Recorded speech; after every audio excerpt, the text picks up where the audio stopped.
ایک وہ اللہ کے مخلص اور فرما بردار بندے ہیں جن کا ایک سانس بھی غفلت میں بیت جائے وہ فکر مند ہو جاتے ہیں، پچھتاتے ہیں، اللہ کی بارگاہ میں گڑ گڑاتے ہیں، آنسو بہاتے ہیں، یا اللہ میرا سانس تیری یاد سے خالی گزر گیا، تیری بارگاہ میں کیا جواب دوں گا؟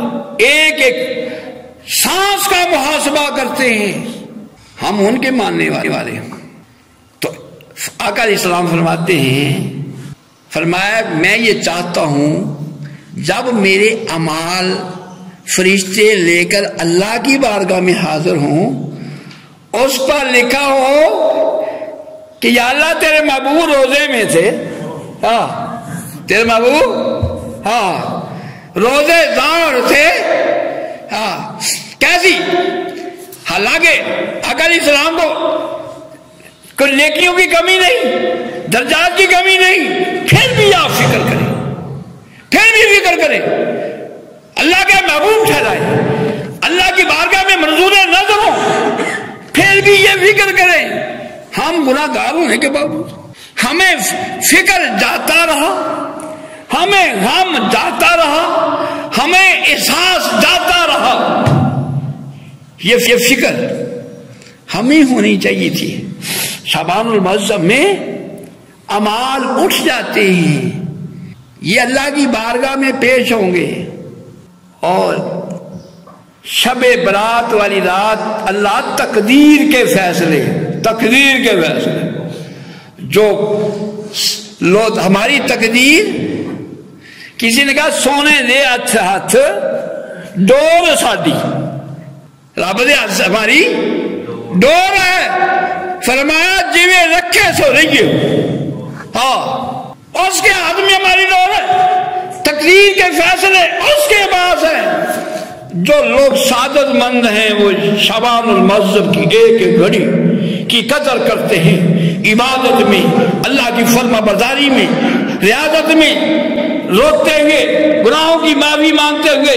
یہ نہ ہو جب ہمارے اعمال اللہ کی بارگاہ میں پیش ہوں، وہاں میری نافرمانیاں لکھی ہوئی ہوں، کہیں اللہ کا غضب ہو جائے، اللہ تعالیٰ میری تقدیر کے فیصلے ویسے نہ فرما دے۔ روتے ہیں، گڑگڑاتے ہیں، نیکن قدم بقدم اللہ کے بتائے ہوئے طریقے کے مطابق چلتے ہیں، اللہ کی فرما برداری میں چلتے ہیں، اللہ کی حکم عدولی نہیں کرتے پھر بھی ڈرتے ہیں۔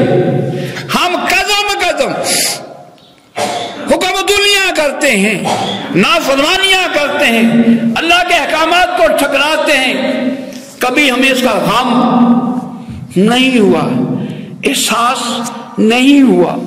اللہ تعالیٰ میں عمل کی توفیق نصیب فرمائے۔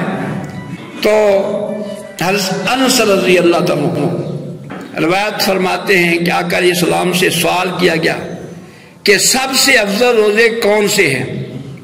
آقا علیہ السلام نے فرمایا ماہ شعبان کے روزے، ماہ رمضان کی تعظیم کے لیے۔ یہ روزے کس لیے ہیں؟ رمضان شریف کی تعظیم کے لیے یہ افضل روزے ہیں۔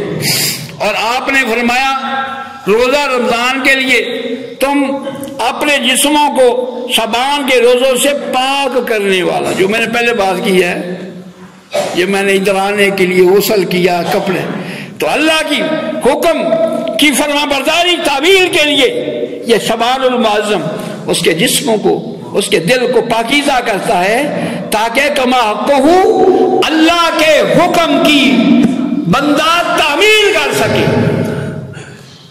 فرمایا جو بندہ رمضان شعبان کے 3 روزے رکھتا ہے اور روزہ افطار کرنے سے پہلے میرے اوپر کثرت سے درود بھیجتا ہے، روزہ کھولنے سے پہلے کثرت سے درود پاک پڑھتا ہے، تو فرمایا تو اللہ تعالیٰ اس کے تمام گناہ، پچھلے گناہ بخش دیتا ہے اور اس کے رزق میں برکت دیتا ہے۔ 3 روزے رکھے، افطاری سے پہلے کثرت سے آقا علیہ السلام کی بارگاہ میں درود پاک، ایک تو اس کی برکت سے اللہ تعالیٰ اس کو رزق میں برکت دیتا ہے، اور کیا اس کے گناہ بخش دیتا ہے۔ کسی کو فکر ہی نہیں ہے کہ میرے اللہ گناہ معاف کر دے، فکر مند ہی نہیں ہے، فکر ہی نہیں، غم ہی کوئی نہیں ہے۔ تو فرمایا جبرائیل علیہ السلام نے مجھے خبر دی کہ اللہ تعالیٰ اس مہینے میں رحمت کے 300 دروازے کھول دیتا ہے، رحمت کے 300 دروازے۔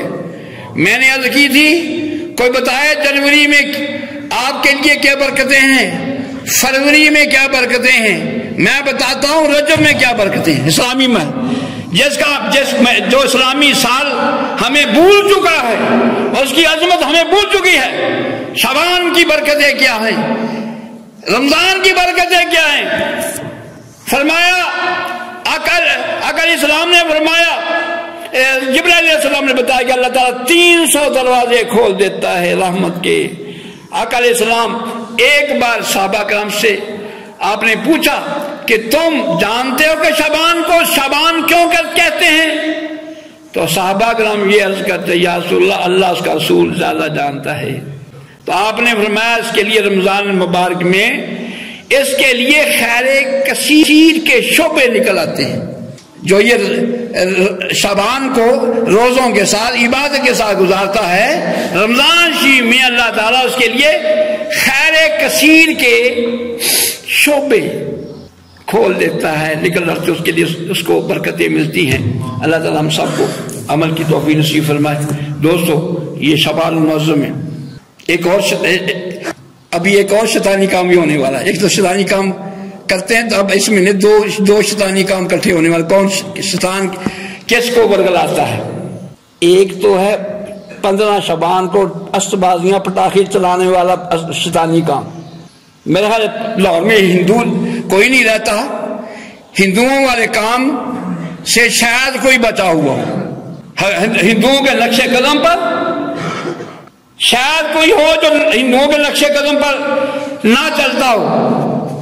ہاں، آقا علیہ السلام کی تعلیمات پر چلنے والا ولا مسلمان نظر آتا ہے۔ مسلمان کا شیوا نہیں کہ 15 شعبان کو پٹاخے اسبازیاں چلائیں۔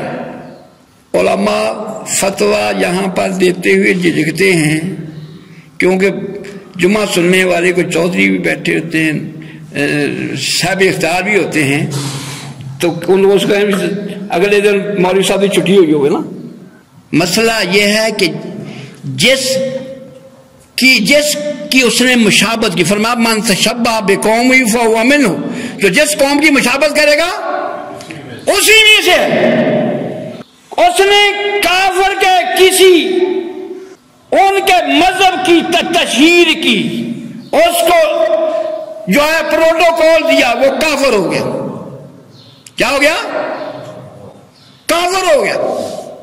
اس کی بیوی کو طلاق ہو، جو کافر ہوئے گا طلاق، یہ کافر ہو گیا تو بیوی کیا ہے؟ بیوی مسلمان ہے نا۔ فتویٰ تو یہ ہے کہ بیوی کو طلاق ہو۔ اگر اسلامی مملکت میں رہ کر کفر کے شعار کو تقویت دینے کی کون سی مصیبت پڑی ہے؟ شیطانی کام نمبر 2، کیا بلا بسنت آ رہا ہے، ہمارے اوپر قرآن کا اثر نہیں ہوتا، اگر اسلام کی تعلیمات کا اثر نہیں ہوتا، کفر ہندوؤں کا اثر بڑی جلدی ہو جاتا۔ میڈیا میں قرآن بھی ہے، حدیث بھی ہے، فقہ بھی ہے، دین بھی ہے، اور میڈیا پر کفر بھی ہے۔ ہم دین کو چھوڑ کر کفر کو ترجیح دیتے ہیں، اس کو ایکسپٹ کرتے ہیں، اپنے کریم آقا علیہ السلام کی تعلیمات کو بسے پش ڈال دیتے ہیں۔ نہ جانے اب مجھے تو نہیں پتا 15 شعبان سے پہلے ہے یا بعد میں ہے، لیکن اسی مہینے میں یہ شیطانی کام ہوگا۔ تو یہ کفر کے مذہب کو ترجیح دینا، اس کو تقویت دینا، اس کی تشہیر کرنا، فرمایا کہ یہ کفر ہے۔ اللہ تعالیٰ ہم سب کو عمل کی توفیق نصیب فرمائے۔